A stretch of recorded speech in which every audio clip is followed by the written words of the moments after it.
বারোয়ারি পুজোগুলোর মতো উত্তর কলকাতার একাংশ জুড়ে রয়েছে বনেদি বাড়ির পুজোগুলো।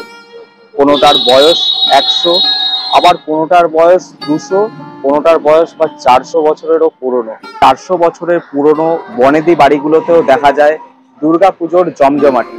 চলুন আজ আপনাদের আমি এমনই একটা বনেদি বাড়ির পুজোর অন্দরমহলে নিয়ে চলে এসেছি।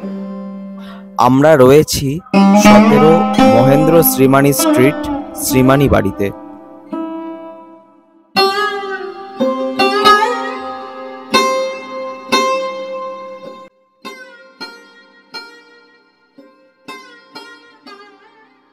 নমস্কার, আমার চ্যানেলের সকল দর্শক বন্ধুদের জানাই শুভ মহাপঞ্চমীর প্রীতি, শুভেচ্ছা ও আন্তরিক অভিনন্দন। আমি জীবেশ চলে এসেছি উত্তর কলকাতার বনেদি বাড়ির পুজো দেখতে এবং আপনাদের সঙ্গে সম্পূর্ণটাই ভাগ করে নিতে। চলুন দেখা যাক মহেন্দ্র শ্রীমানি বাড়ির দুর্গাপূজার কি প্রস্তুতি, কি নিয়ম কানুন, রীতিনীতি সব আপনাদের সঙ্গে আমি ভাগ করে নেব। মহেন্দ্র শ্রীমানি ছিলেন একজন অভিজাত জমিদার, যিনি 19 শতকের দিকে কলকাতায় বসতি স্থাপন করেছিলেন। বাড়িটি তৈরি হয়েছিল 1911 সালে। প্রায় 100 বছর ধরে চলছে এই বাড়ির দুর্গাপুজো। পেয়ে গেছি আমরা শ্রীমানি বাড়ির একজন সদস্যকে। তো দাদা, আপনাকে প্রথমে জানাই মহাপঞ্চমীর প্রীতি, শুভেচ্ছা ও আন্তরিক অভিনন্দন। আচ্ছা, আপনাদের বাড়ির পুজো তো প্রায় 100 বছরের উপরে, তো আপনি কততম জেনারেশন এই বাড়ির? আমি তো ফিফথ জেনারেশন। আচ্ছা, আপনি যদি একটু বলেন যে আপনার ছোটবেলা থেকে আপনি যে এই পুজোটাকে দেখে আসছেন তার কিরকম কি অভিজ্ঞতা? দেখুন, অভিজ্ঞতা বলতে আমি ছোটবেলা থেকে এখানে মানে আমাদের আগে দাদুরা বাবারা দেখতো ঠাকুর বানানো। হ্যাঁ, এই জবে থেকে রথের দিন থেকে যখন কাঠামো পুজো শুরু হয় তবে থেকে আমাদেরও পুজো শুরু হয়েছে। আচ্ছা, ঠিক আছে। তো আমরাও যখন ছোটবেলা থেকে দেখে এসেছি, এবার ওই জিনিসটা এখন আমাদের মধ্যে ইনবিল্ট হয়ে গেছে। আমরাও যখন টুকটাক এটা চেঞ্জ করা, ওইটা চেঞ্জ করা, সবকিছু বসে দেখা। হ্যাঁ, এই জিনিসটাই বলছি যে মানে আপনাদের যে দাদু তার পূর্বপুরুষরা যে পুজোটা করে এসেছেন সেটাই আমরা আপনাদের চেষ্টা করছি করা। এখন কি মনে হয় যে এই পুজোটায় কিছু কি চেঞ্জ এসছে? না, অবশ্যই চেঞ্জেস এসছে। আগে আমাদের পরিবারটা অনেক বড় ছিল, লোকজন ছিল, করার লোকজন ছিল। এখন সেরকম লোকজন নেই। তো এখন সেই লিমিটেড রিসোর্স নিয়ে আমরা কাজ করছি। প্লাস আগে দেখুন, একচালা ঠাকুর আমরা আগে কাঁধে নিয়ে ভাসান যেত। আচ্ছা আচ্ছা। এখন হচ্ছে লরিতে যাওয়া হচ্ছে। হ্যাঁ, তবে একচালাটাকেও আমরা 3 ভাগে ভাগ করে দিই। এখন 3 চালা হচ্ছে। মানে ভাগ করেছি যাতে একটু carry it make it easy. But বুঝতে পারবেন না আপনি, কারণ ইট ইজ অ্যাটাচ লাস্টে খোলা হয়, যখন ভাসানের সময় খোলা হয়। তো এটাই হচ্ছে ব্যাপার।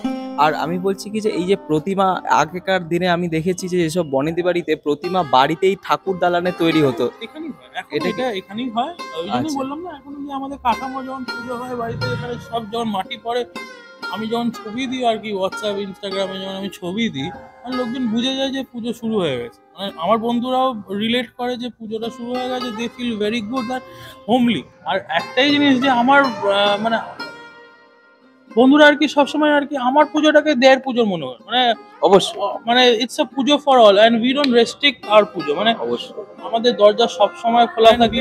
We invite people to come. আর বলছি যে এইখানে যে এই যে মোটামুটি ষষ্ঠী, সপ্তমী, অষ্টমী এতদিন ব্যাপী যে একটা পুজো, তো আপনাদের যে এই পুজোর যে নিয়ম কানুন বা কি কি, প্রত্যেকটা বনেদি বাড়িতেই তো পুজো হয়, তো এখান থেকে কি কি আলাদা বা কিরকম? নিয়মই এক আছে। হ্যাঁ, নিয়ম সব এক আছে, পরিমাণ ছোট হয়েছে। হ্যাঁ, আগে যেরকম ধরুন যদি আমি বলি 50 কিলো চাল ব্যবহার করা হতো, এখন সেটা লিমিটেড হয়ে গিয়ে 20 কিলো হয়েছে। আগে যেরকম লোকজনকে বিশাল অনেক পাড়ার ভর্তি লোকজনকে আমাদের প্রচুর লোকজন খাওয়া দাওয়া করতে এসে, এখন যেটা হয়তো কত কিছু লিমিটেড।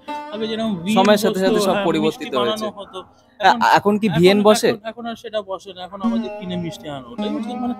হ্যাঁ, এবার তুমি বলতে পারো যে আমাদের যে নাড়ুটা হয়, নারকেল নাড়ু, যেসব ভোগের মিষ্টিগুলো যেগুলো হয়, সেগুলো বাড়িতে বানানো, সেগুলো সব বাড়িতে বানানো হয়। আচ্ছা, আপনাদের কি ঠাকুরকে মানে মাকে কি রাধা ভোগ দেওয়া হয় না মানে এমনিতে? অনেক বাড়িতে আমি দেখেছি যে রাধা ভোগ। রাধা ভোগ নয়, আমাদের যেটা অন্নভোগ, যেটা আমাদের প্রত্যেক বছর হয় সেটাই। আচ্ছা আচ্ছা। তো আপনার কাটানো বিশেষ কিছু মুহূর্ত এই বাড়ির সঙ্গে একটু যদি বলেন। বিশেষ কিছু মুহূর্ত বলতে এই বাড়ির সাথে বিশেষ কিছু নয়, ছোটবেলা থেকে আজ বিশেষ মুহূর্ত কিছু সেরাম নয়। কিরকম মনে করেন এই বাড়িতে মানে দুর্গাপুজো হচ্ছে আপনার মানে একটু ফিলিংসটা যদি শেয়ার করেন। ফিলিং পুজো একটা সবার জন্য ইমোশন, ঠিক আছে? এই পুজো আসছে আসছে এটাই ভালো। এই যে এখন ভাল লাগছে প্রিপারেশন, যখন দশমী বা শেষ নবমীর হয়ে দিন যাবে। শেষ হয়ে যাবে না, ওই যে যখন খুব কষ্ট হয় নিশ্চয়ই। মাটা যখন গঙ্গায় পড়বে তখন মানে প্যাথেটিক, ওই সময়টা সবার চোখেই জল আসে। আচ্ছা আপনাদের বাড়িতে যখন আমাদের বরণ হয় মায়েদের চোখেও জল চলে আসে যখন ঠাকুরকে বরণ হয়। স্বাভাবিক। So it is very emotional for everyone, not only for us. It is for everyone, every single person. যেটা আমি বলছি ধরো বাচ্চারা যারা নিডি পিপল তাদের জন্য যেরকম পুজোটা ইম্পর্টেন্ট, যারা অটিস্টিক বাচ্চা তাদের জন্য পুজোটা, সবার জন্য পুজো ইজ ইম্পর্টেন্ট। সো আলাদা বনিদি বাড়ির জন্য এইটা, পাড়ার জন্য এটা, ওরম নয়, কিন্তু Puja is happy for each and every person. মানে আমি এই জন্য I don't consider my self as privilege or special. I consider amongst all and we love to enjoy within that periphery. আচ্ছা আপনাদের সন্ধি পুজো তো নিশ্চয়ই হয়, তো ওই অষ্টমী মানে অষ্টমীর সময় সন্ধি পুজো হয় 4:52 সন্ধি পুজো। আচ্ছা, তো এই সন্ধি পুজোর সময় মানে কি কি নিয়ম কানুন আছে একটু যদি বলেন। 108টা প্রদীপ জ্বালানো হয়। 108টা প্রদীপ জ্বালানো হয়। হ্যাঁ 108টা প্রদীপ জ্বালানো হয়, যতক্ষণ না পুজো কমপ্লিট হচ্ছে তারপর অঞ্জলি হয়।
আশা করি উত্তর কলকাতার এই শ্রীমানি বাড়ির পুজো আপনাদের সঙ্গে আমি শেয়ার করতে পারলাম এবং কিছু কিছু তথ্য দিতে পারলাম কিরকম ভাবে তাদের পুজো হয়, কিরকম কি রীতিনীতি। তো এই শ্রীমানি বাড়ির পুজোটি ভালো লাগলে এবং আমার সম্পূর্ণ ভিডিওটি যদি ভালো লাগে তাহলে ভিডিওটিতে একটি লাইক করবেন, অবশ্যই আমার চ্যানেলের সঙ্গে থাকবেন এরকম আরও বিভিন্ন বনেদি বাড়ির পুজোগুলোর প্রস্তুতি দেখার জন্য।